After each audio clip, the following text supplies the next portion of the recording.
أعوذ بالله من الشيطان الرجيم. السلام علیکم. Devil's relatives.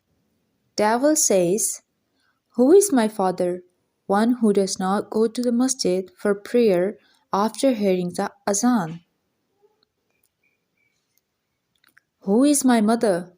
A woman who makes faces at the arrival of the guests. Who is my brother? The one who spends extravagantly is my brother. Who is my wife?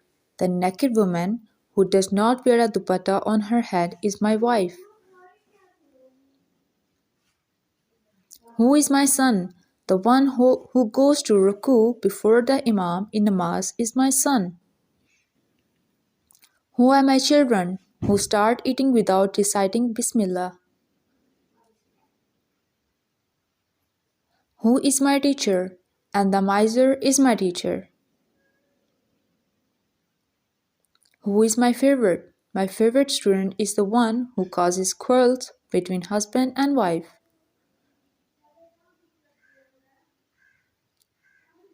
Who is my friend? Who do not share these things further. Who is my enemy? Who share this message further. Your decision, whether you are a friend or enemy of the devil.